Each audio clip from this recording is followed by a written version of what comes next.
Good morning, everybody. Thank you very much for being here.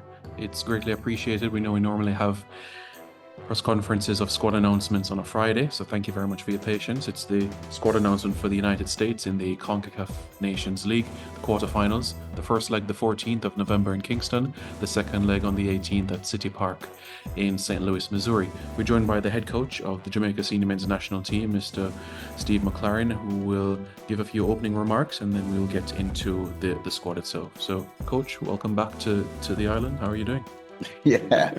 Well, I must apologise first because I'm absolutely gutted that I can't see you in person because I enjoy our little press conferences and seeing you all face to face. So I'm gutted that I can't do that. Unfortunately, the train's on Wednesday. We're playing up and we had 3 trains to get to the airport and they were all delayed and unfortunately couldn't get here. So yesterday or last night was the time that I got in. So I apologise that I couldn't see you in person, but I suppose this is as good as anything. So thank you for turning up on a Saturday morning. And yeah, the squad, everything will be the same. They're just the outs. I'll just name the outs, which Norman Campbell. Norman, very unlucky not to be in this squad since he came in the first. He's been fantastic around the group. He's been contributing to the games. He's played for his club.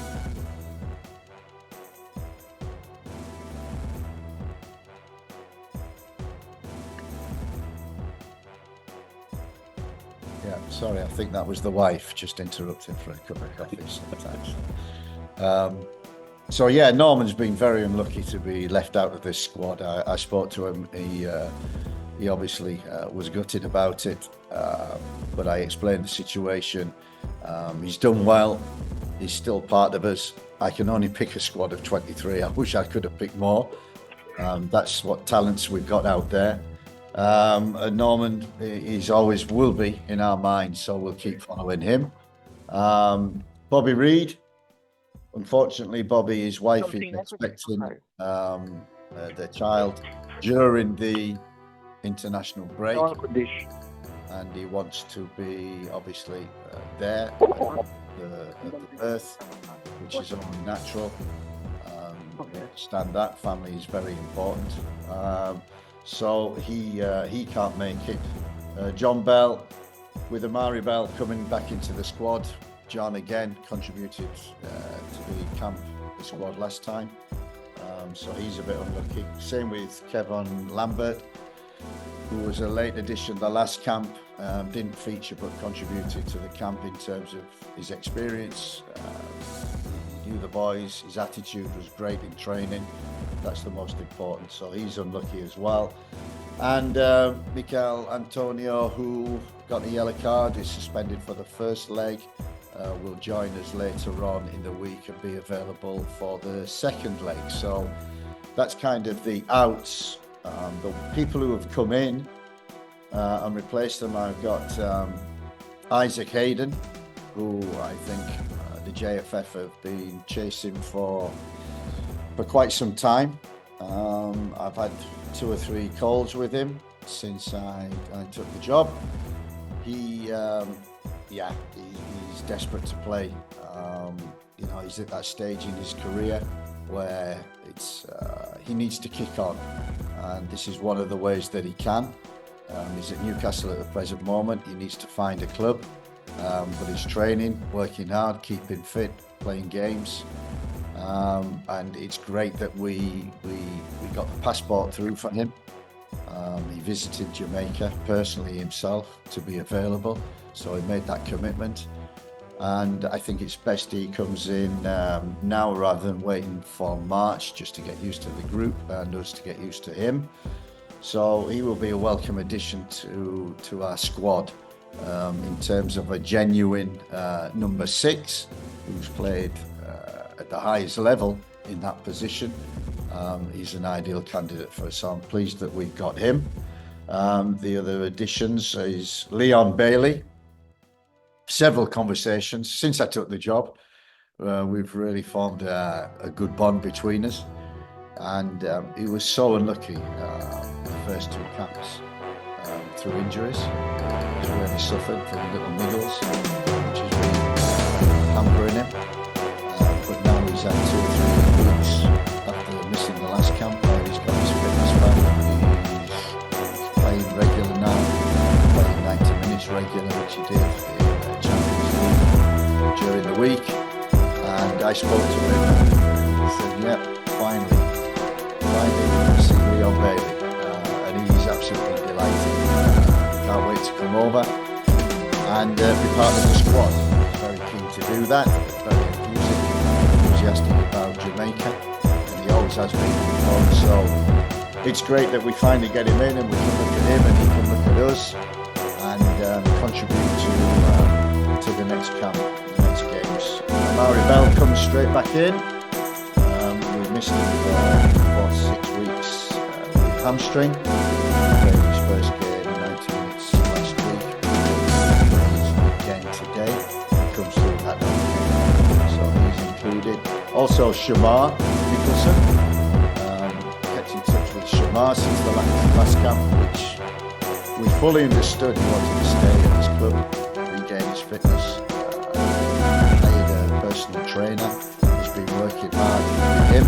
He's been getting more minutes within his club, scoring goals as well, and assisting. And speaking to him this week, he's focused, he feels fitter, and he feels that he's ready to actually contribute to our squad and to our team. So we're delighted to have him, especially in the absence of Miguel in the first game. And the last one to come in, Deshaun Bernard, who missed the last squad through groin injury. He's been back playing for about 2 or 3 weeks. No problems. I like Deshaun. I thought he came on second half in Honduras. Great performance. Helped us to get the win. So it's good to have him back into the squad.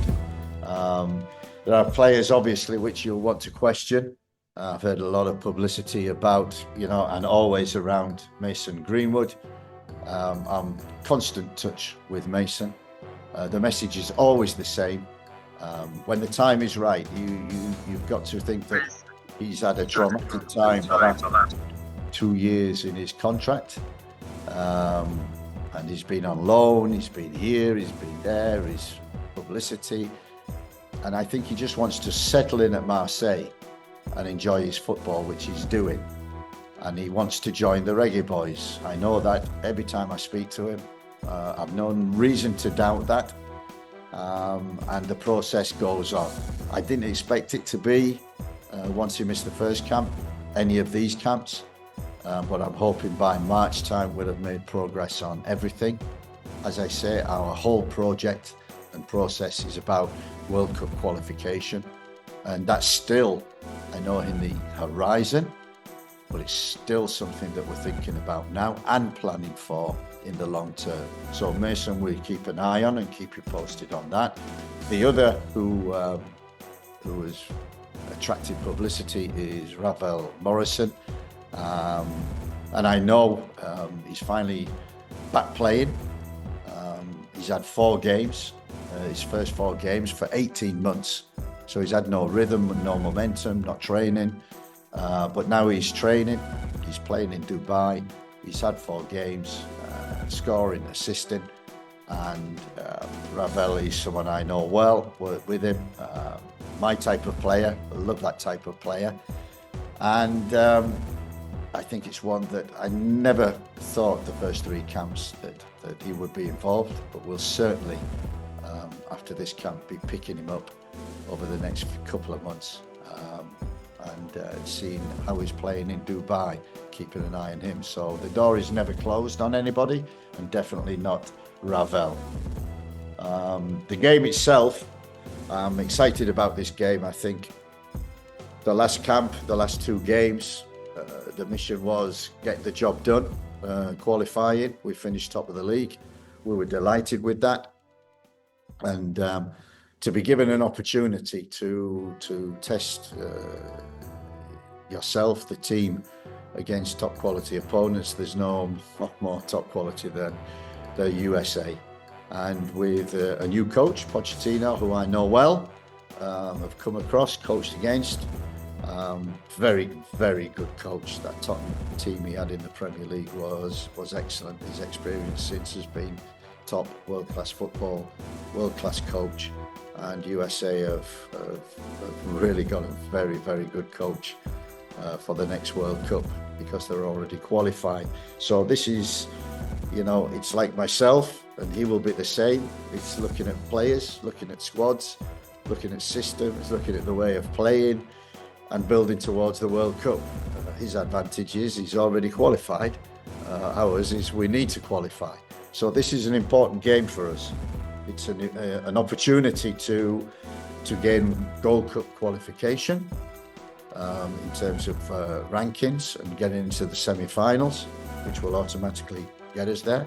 It's an opportunity for the team to put a marker down and say, okay, now we're contenders for this, and we can play at this and compete at this level. So it's going to say to the players, it's a case of putting a marker down to CONCACAF, to all the teams in CONCACAF, the Caribbean, that Jamaica are still there, and still thinking long term and trying things out and learning about the squad, learning about the players. Are still our aim is World Cup qualification. So it gives us an opportunity to test ourselves against probably a different type of opponent than what we've played against previously. So overall, in summing up, excitement, anticipation, and we can't wait, hopefully, for every one of the players to come through the door fit and well, and able to contribute to the next 2 games.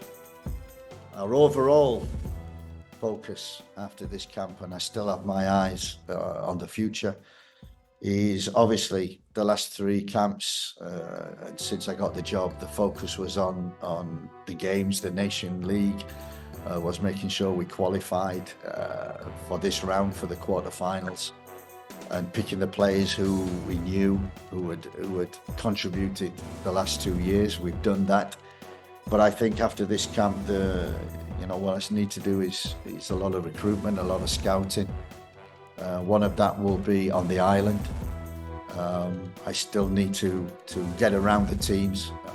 I've seen a lot of Cavaliers, I've seen a lot of Mount Pleasant, and we're going to watch the game on Sunday, Cavaliers. So that will be interesting. And I know there's talent on the island, and it's a great opportunity the next 2 or 3 months to come onto the island and pick up some games and look at the talent that is available. And also, like the JFF have done the last 2 years, is maybe in February to have an island camp, as I call it, where all the top quality players, we pick a squad, and we can have 1 or 2 games. We can have a camp, we can have a training, I can have a good close look at the local players, and also play against good opposition. So JFF have done that in the previous 2 years, and we're hoping to do that again. So really making sure that, one of the main things I said, that we do not miss a talent. And that's on this island first, that's the priority. We do not miss a talent that is capable of playing for the senior national team. So we need to continue our search for that. But also, on the other hand, we have to scour Europe for little gems like Norman Campbell we had, and people also in the US that I didn't know that had been in the squad in the past, like Tyreek. We need to spread our net wider, but not in the fact that we just want to bring players in just for the sake. The players that we need to come in are the players who will make a difference and help us qualify for the World Cup. So I know it's quite a long introduction, ladies and gentlemen, but I just wanted to cover them aspects to make sure that I did that. All right, thank you very much, Coach. As everybody can see on your screen here, before we open the floor for questions, the squad is on your screen, so you can make a note about it as well. Andre Blake, Jamali Wade, Shakwan Davis, Dexter Lambekisa, Tavon Gray, Damian Lowe, Mason Holgate, Ethan Pinnock, Richard King, Dishon Bernard, Amari Bell, and Greg Lee, Joel Latipoder, Isaac Hayden, Karoy Anderson, Casey Palmer, Tyreek McGee, and Leon Bailey, Kaheem Dixon, Shamar Nicholson, Romario Williams, Demarai Gray, Ronaldo Cephas, and Mikel Antonio. All right, folks, so now what we can do is open the floor for questions. Please indicate by raising your hand. Please stay muted until you are identified. That would be greatly appreciated. All right, so first, let us commence with Jason Hall. You may commence, unmute, and pose your question, Jason. Go ahead. All right, thank you, Simon. Jason Hall of Jason Guna TV here. Thanks for that introduction, Coach.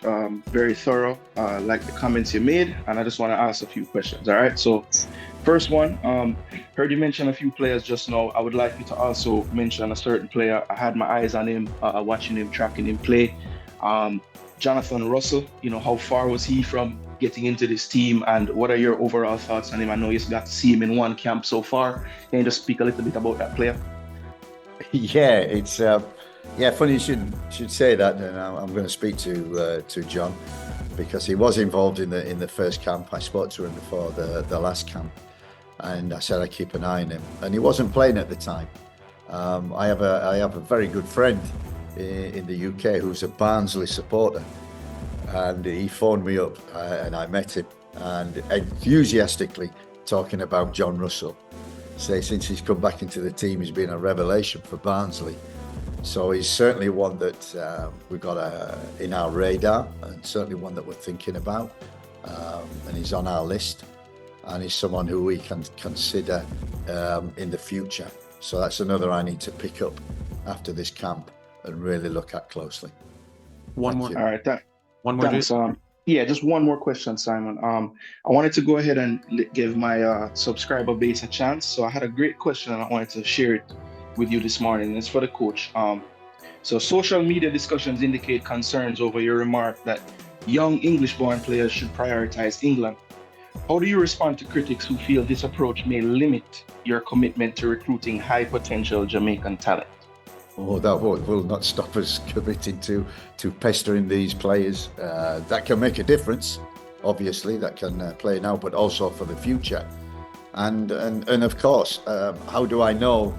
It's fact. I speak to a lot of players, younger players, who have been involved in England youth internationals. And of course, being involved and being so close, and with England going to World Cups, Euros regular, that of course I understand the logic behind the decision to at least wait and not commit. And all we can do is keep doing what we're doing and provide support, continuous opportunities to watch these players and communicate with them and form a connection.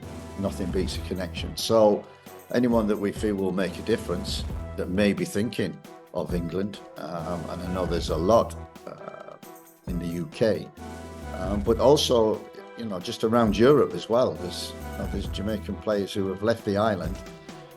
Norman Campbell is a perfect example of that. Tyreek also, leave the island, go and play in the US, go and play in Serbia, go and play in Norway, go and play in Belgium. It's not just the UK that we're searching.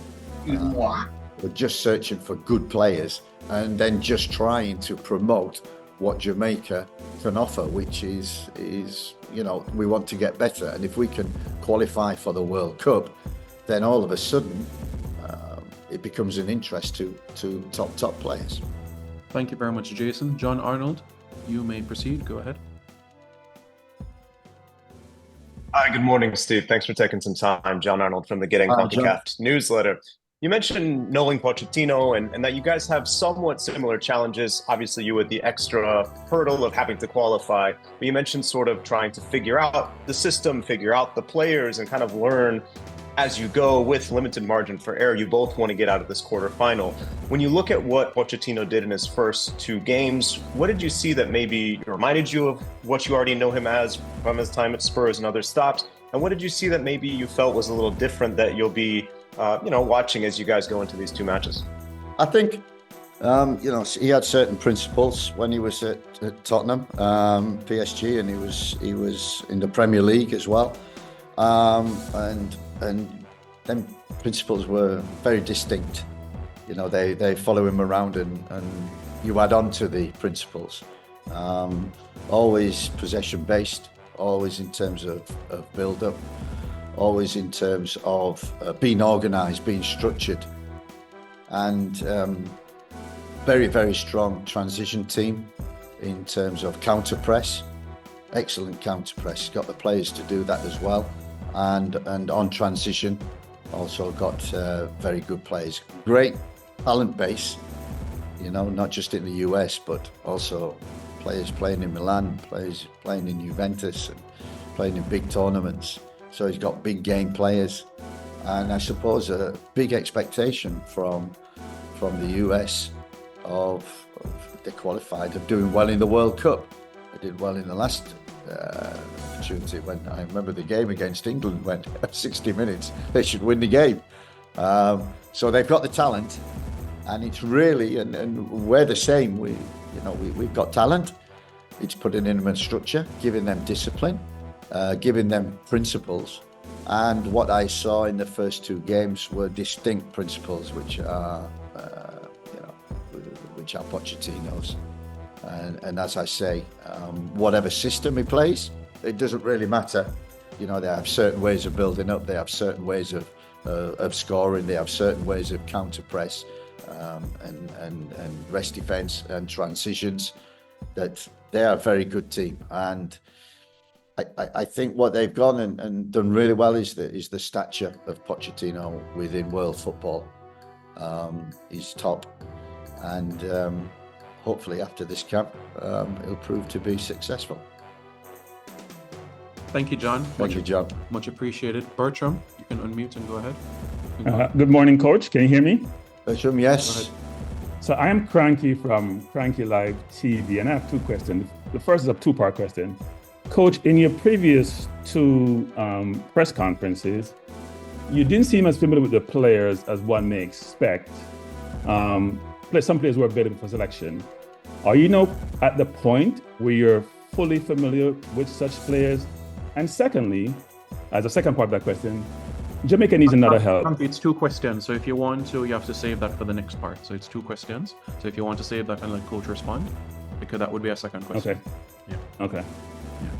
Yeah, one of the toughest things in international football is, and it's something I thrive on when I have any team, is getting a connection with each of the players. And it's very difficult when you're just having camps, and camps are very hectic. It's very difficult when everybody is so spread out, though in the UK it's a bit easier.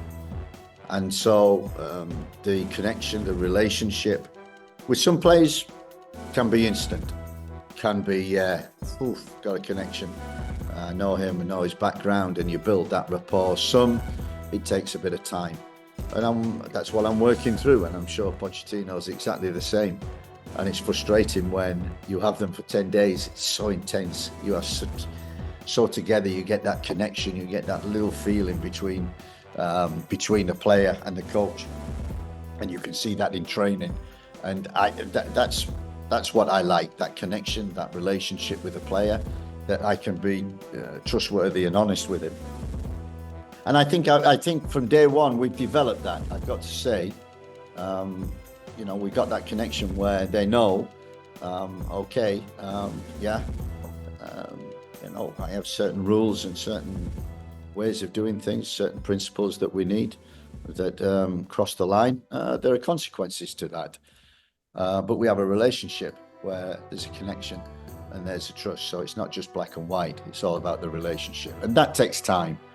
And normally in a football club, you are there every day from 9 o'clock till 9 o'clock, 24/7.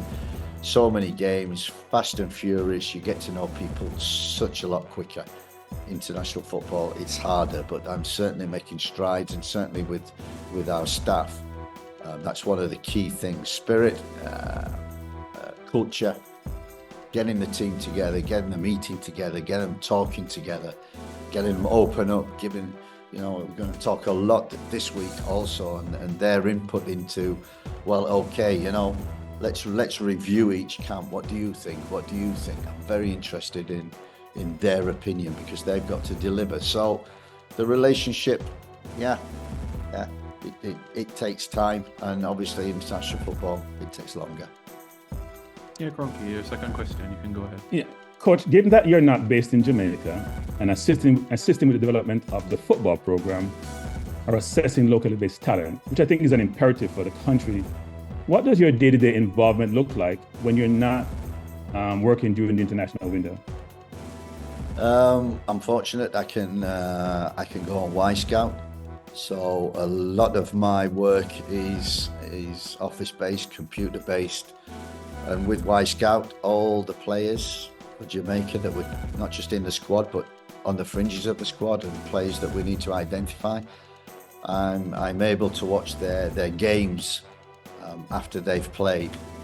So it saves a lot on time. I can see a lot of players. I can see the current form that they're in, how many minutes they're playing, and I think that is and I always thought the first three camps, the intensity during camp, but also the intensity of the two or 3 weeks in between are so intense as well, because you're reviewing the camp. You're reviewing what went well, what went badly, and it's not just the players, but it's also staff. So it's making sure that everybody's on the same page, making sure that we give them the correct feedback. If it's possible, then we go and meet the players as well. So, the last trip I met Mason Holgate in person. I met Isaac Hayden in person. But I thought, you'll have a bit of time in between the camps. No time whatsoever. It's in my mind 24/7 about the last camp, about the form of the players. Are they injured? Are they fit? Can I watch them? Can I see them? Can I talk to them? Are they fit for this camp? So the week leading up to this camp is for me the worst week, because I'm always worried that players are injured and falling out and might not be able to come. And can they come on time? Can we get them into? So logistics are also quite hectic. So believe you me, there's enough to do to keep me occupied, and there'll be enough to do, from the end of this camp to March, where we want to fill that. And you're absolutely right about this island, and I'm absolutely correct about. That was the FIFA slogan, that we went to every country and said that in every country, you must not miss a talent. How can we help you not miss a talent? And that's the message once this camp is over, that on the island, in the corner of the island, we mustn't miss a talent or a player that can contribute to the senior national team. Appreciate that, Cronky. Thank you very much. Thank you. Robert Williams, IRFM. Yeah, good morning, everyone. Coach, I see a lot of work has been put into putting this squad together. I see Leon Bailey back. I see Isaac Hayden, Amari Bell. But what will be your biggest challenge heading into this contest against the USA? The biggest challenge will be the USA. It's always the biggest challenge. They're a good team, well coached, well structured, well organised, good principles, good talents, good players, used to winning, used to players who are used to winning, and not so much pressure. But I suppose there's always pressure in top football. But that's the challenge. It's always the opponent, and the challenge is making sure, I think, on Tuesday. So Sunday, Monday, all the players travel and come in, to make sure that on Tuesday everyone comes through that door and they're fitting well. And I'm not scrambling like I was the last camp, where we had to bring 2, 3 players into the squad because of injury or people dropping out or last minute things or injured on the weekend.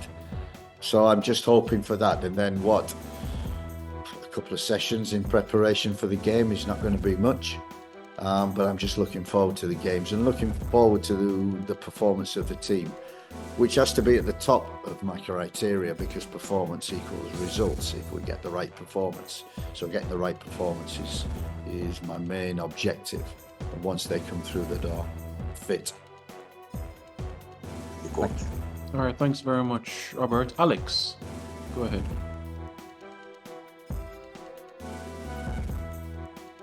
Alex, you there? Yes, I'm there. Good afternoon, good morning, Coach McLaren. Hi, Alex.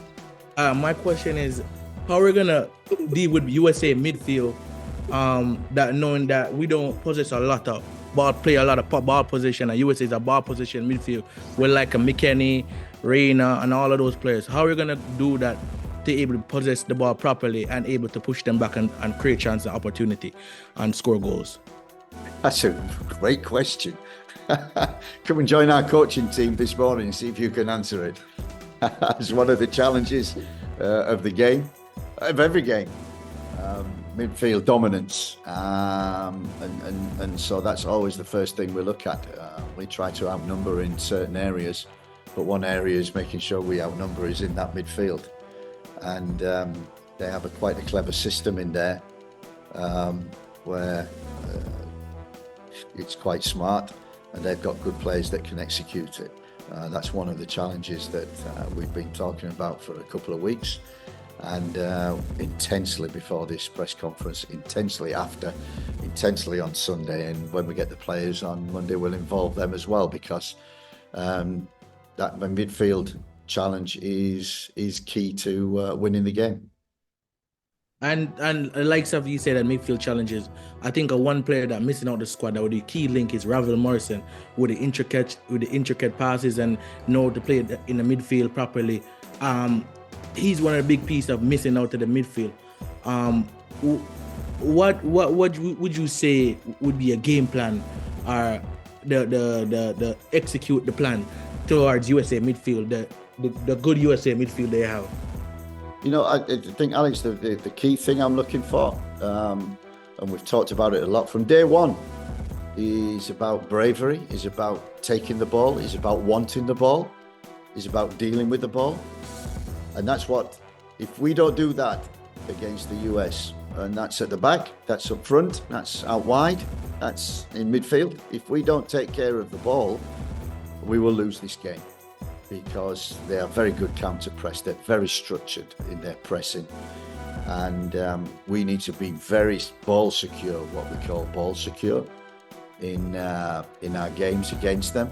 Otherwise, yeah, they can kill you. So we'll be really focusing on that, and I agree with you.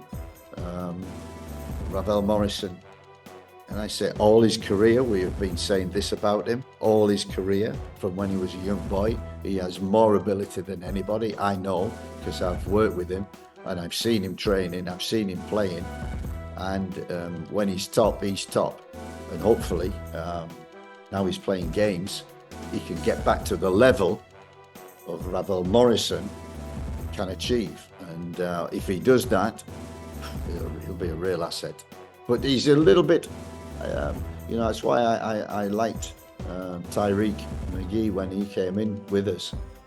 There's a player who can take the ball, want the ball, and deal with the ball. And they're the type of players that I like. And you are absolutely right. You need them players in top football.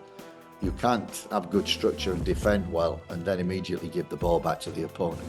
You have to be able to keep the ball. And we have to do that against the USA in 2 games. Alex, appreciate it. Mr. Taylor, you can go ahead, sir. Jay Taylor. All right. Good afternoon. Can you hear me, Simon? Yes, go ahead. All right. Yes. I have 2 questions, a football question and a personal question. Yeah, Coach, good afternoon, Coach McLaren. I just want to know if you took a look at the game that Jamaica played against the United States, where that game went into overtime. In that game, we had some players missing, like Demarai Gray. And Ronaldo Cephas was the problem child in that game for the United States with his speed over the top. We saw that Demarai Gray is tracking the play at his club. He's struggling a bit as far as injuries concerned. His consistency hasn't been fluid enough in recent camps. Would you consider, is it a consideration that maybe a Ronaldo Cephas could maybe start down that left-hand side to maybe cause the United States similar problems in this upcoming game? I think one of the things I'm going to stress to the players when they come in, these two games are about the squad. It's about everybody. Because you're right, some have been struggling with injuries, some haven't been playing, some are not at the level. And when I look through the squad, I'm thinking not a lot of players are playing 90 minutes, week in, week out, day in, day out. So we've got to assess that. And we know that probably if we start the game, we know that probably 5 or 6 players can't last 90 minutes, especially the intensity that you have to play against the USA. So whether Cephas starts or finishes, it doesn't matter. He is so important to the team, to the squad. And I have watched that game, and it's funny, but we've sat as a staff just before this press conference, and we've been watching that game, and there's always defining moments in games, and as you will know and probably remember the game, the defining moment was Cephas going through unbelievable speed and pace, and the keeper making a good save, which would have made it 2-0 and probably a certainty into the final. So we know Cephas' strengths, we know Demarai's strengths, we know Leon's strengths, we know Kahim's strengths. I think the last game against Honduras, Cephas came on, with his speed and pace, frightens opponents. Same with Kahim, the reception that he got really gave the team energy, and he does as well. So I call them starters and finishers, and it's not about who starts, and it's not about who finishes. It's about the squad and how,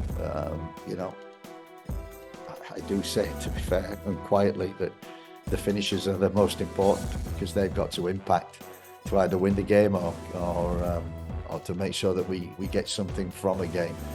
So everybody's important, and everybody will play a part, believe you me. My final question, Coach. Isaac Hayden, I'm sure a lot of fans would be excited as that position has been quite problematic for Jamaica.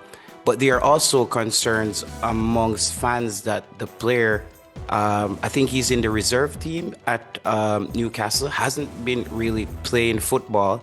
And some fans are questioning the player's commitment as far as to play for Jamaica. As you'll be aware that there was an interview out there where he stated his dream is to play for England even when his legs are not working. So for a lot of Jamaicans, that they would see that as, is he just here to rejuvenate his career and not necessarily here for the cause of getting Jamaica to the next level? Have you what's the temperature like with the player as far as his commitment? Is this just a thing where to help him get a club back, or he's really on board now to play for Jamaica? Thank you. Yeah, he desperate to play for Jamaica.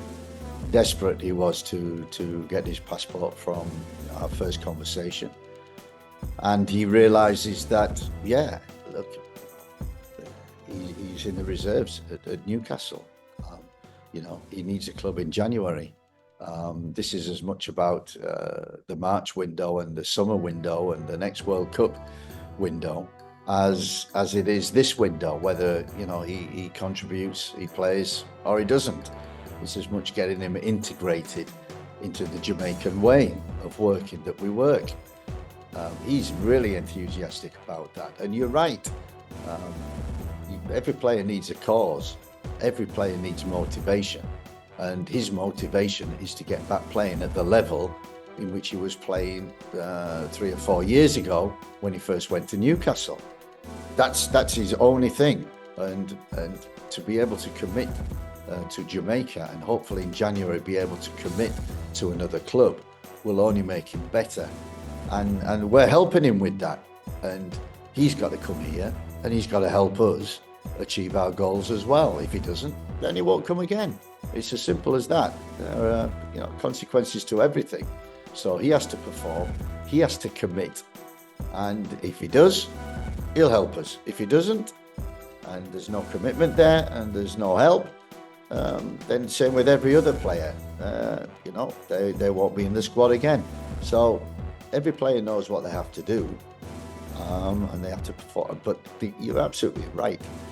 We need players committed to the Jamaican cause, which is to qualify for the World Cup, which is to beat the US the next 2 games and qualify for the semi-finals of the Nations League. So everybody knows that.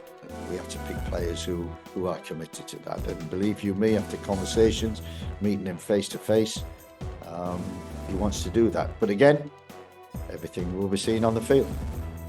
Thank you very much, Jay Taylor. Robert Bailey. Go ahead, sir. Good morning, Coach. Robert Bailey here, Jamaica Observer. Coach, the last couple of games we have played, we haven't scored at home. We haven't scored a goal at home.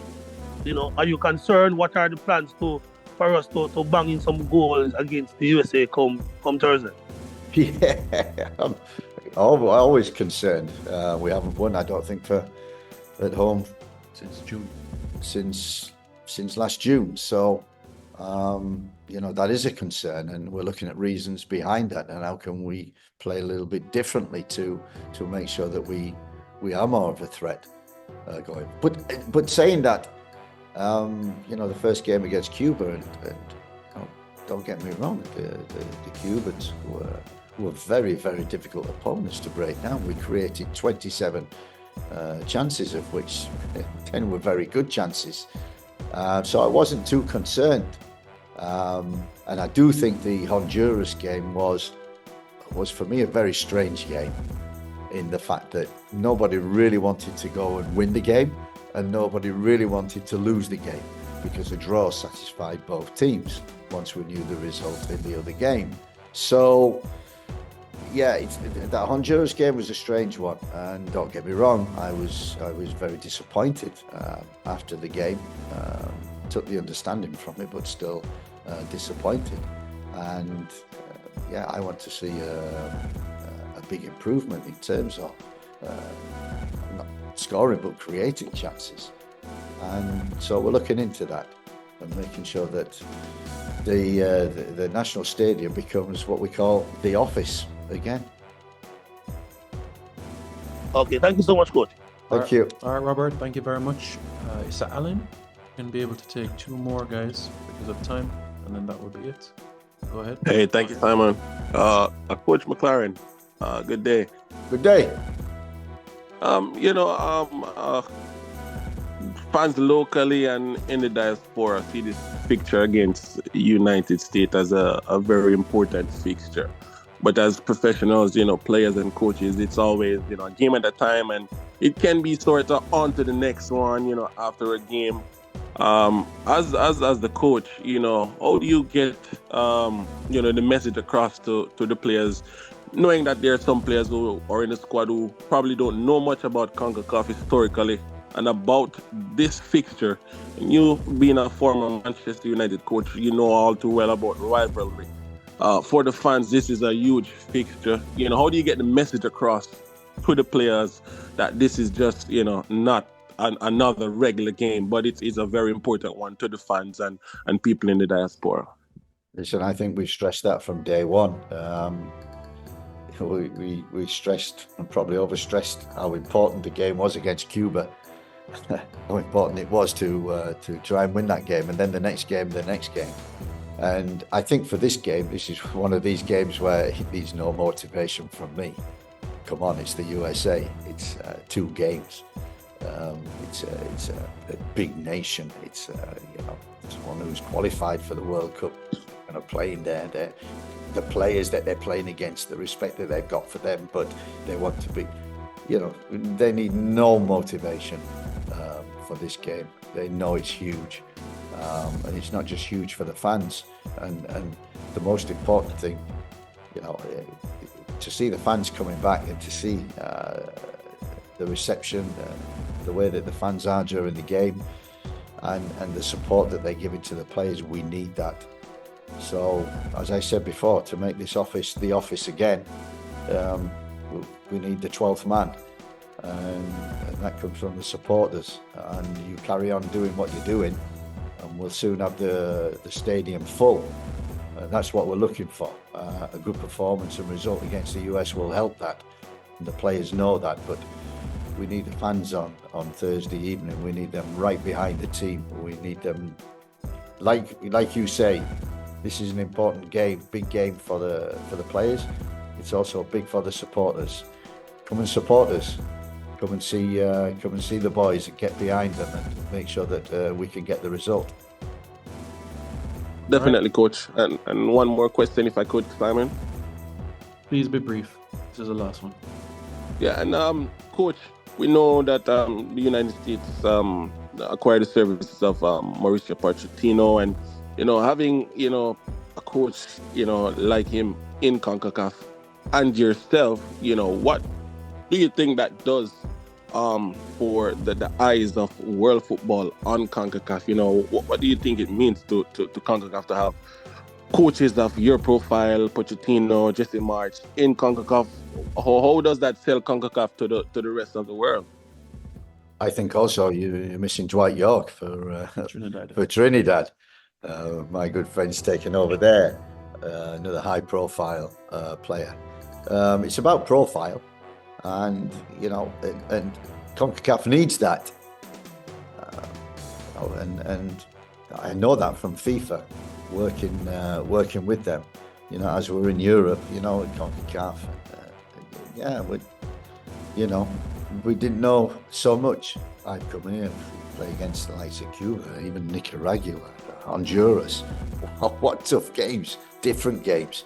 So I go back home and I need to get some scouts over in Honduras, need to get some in Nicaragua, because they've got good players, good teams, and really tough environments. And, somebody said it, and it's so right with the travel and the logistics of everything. To win away in the CONCACAF is very, very difficult.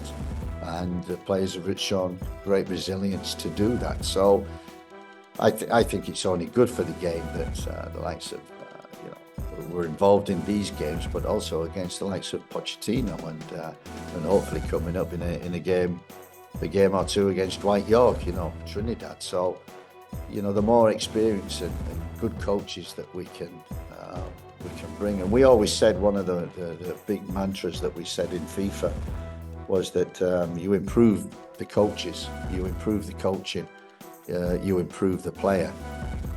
And that's something which, Jamaica has been doing for 2 or 3 years now, through the program, through Rudolph Speed and Andrew Bate in coaching the coaches. You coach the coaches, they'll coach the players better. And I think overall it's a good message to end that's what you're seeing in Jamaica, and we want to continue that. All right, thank you very much, everybody. Greatly appreciate it. Details will follow in relation to the pre-match press conference on Wednesday at the National Stadium. And of course, this recording will go out shortly. Thank you very much, everybody. Have a pleasant rest of the day. Thank you very much. And hopefully see you in person and see your lovely smiles later on in the week.